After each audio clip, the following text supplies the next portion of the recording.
Welcome to the Perception series. This is the second video on visual processing. Like a camera, the eye decomposes the retina image into signals representing contrast and movement.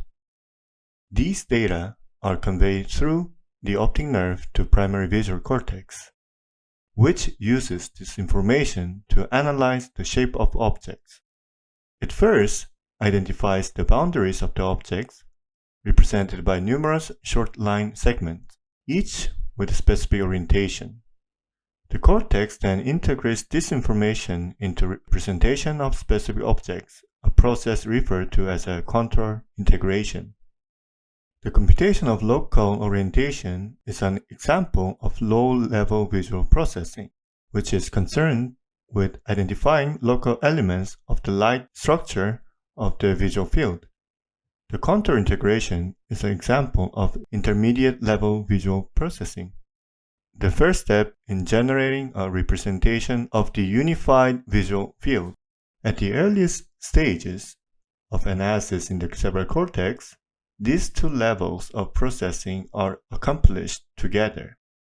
Intermediate-level visual processing is concerned with parsing the visual world into contours and surfaces that belong to objects and segregating these elements from the background. When we face the complex visual environment, we quickly classify the local features into the set of objects that can be matched with internal representations of the object shape and identify that are sorted in the brain from earlier experience. This global integration involves the analysis of the local attributes that depending on the properties of sensory neurons. Selectivity for local orientation supports the analysis of extended contours. Disparity selectivity implements global stereopsis. Directional sensitivity underlies the determination of object motion. Contrast sensitivity mediates color constancy. The first step in determining an object's contour is the identification of the orientation of the local part of the contour. This step begins in the primary visual cortex, which plays a critical role in both local and global analysis of form. Lateral geniculate nucleus neurons have circular receptive field with a center-surround organization. They respond to the light-dark contrast of the edges or lines in the visual field, but are not selective for the orientation of those edges. Some visual cortex have receptive fields in which an excitatory center is flanked by inhibitory regions.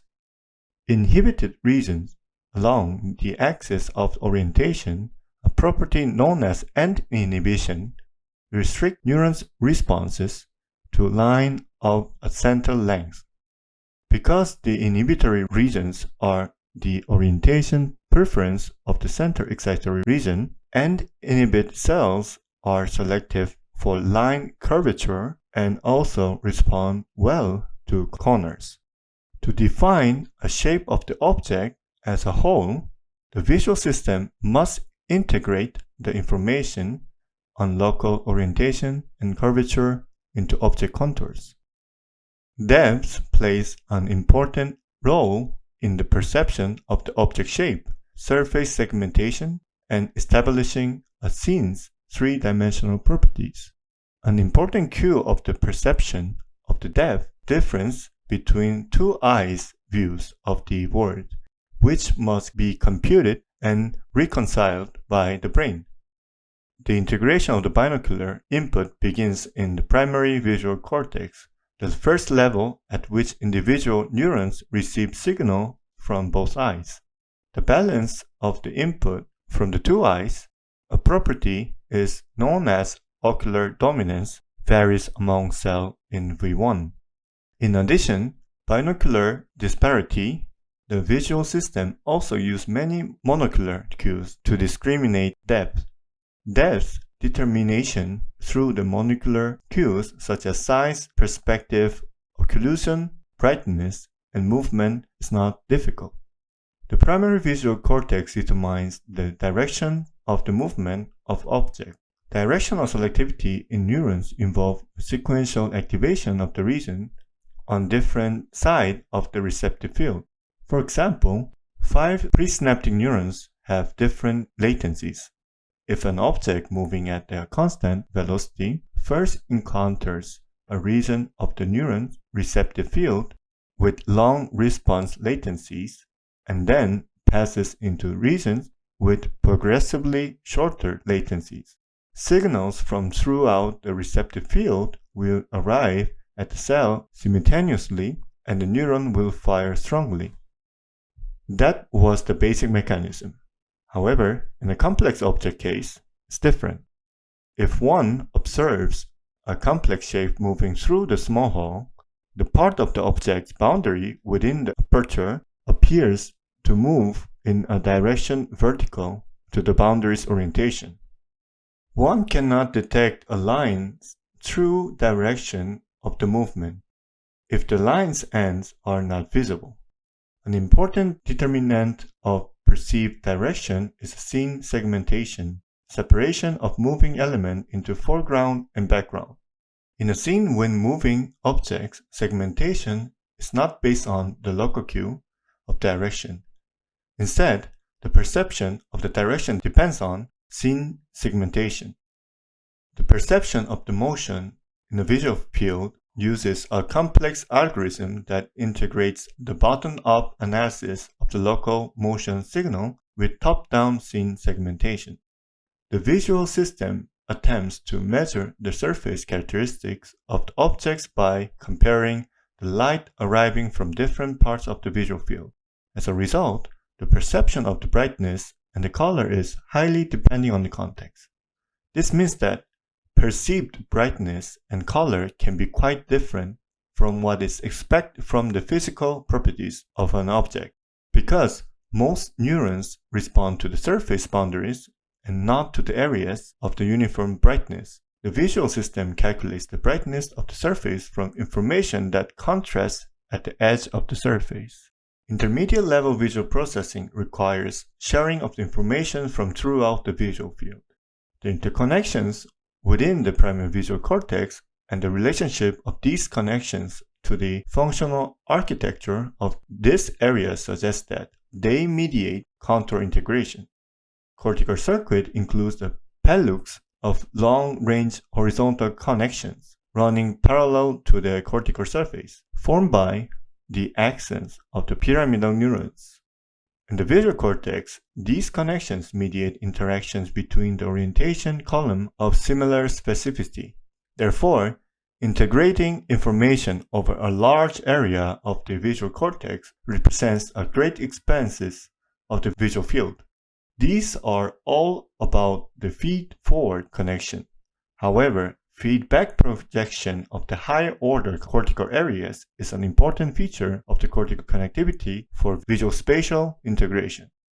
Feedback connections are as extensive as the feed-forward connections that originate in the thalamus or at the earlier stage of the cortical processing. The detectability of the features such as color, orientation, and the shape is related to the process of visual search. Certain objects emerge or pop out from others in a complex image because the visual system processes simultaneously in parallel pathway the feature of the target and the surrounding distractors. When the features of the target are complex, the target can be identified only through careful inspection of an entire image or scene. Scene segmentation, the parsing of the scene into different objects, involves a combination of bottom-top process and top-down processes which create object expectations. One strong top-down influence is spatial attention, which can change focus without any movement of observer eyes. Spatial attention is object-oriented in that it is distributed over the area occupied by the attended object, allowing the visual cortex to analyze the shape and attributes of the objects one at a time. Our scene that we identify multiple objects simultaneously is illusory. Instead, we serially process objects into rapid succession by shifting attention from one to the next. The result of each analysis builds up the perception of the complex environment populated with many distinct objects. The synaptic connections in ocular dominance columns are adaptable to experience only during a critical period in development. However, many properties of cortical neurons remain mutable throughout the life, called perceptual learning. Perceptual learning involves repeating a discrimination task many times and does not require error feedback to improve performance.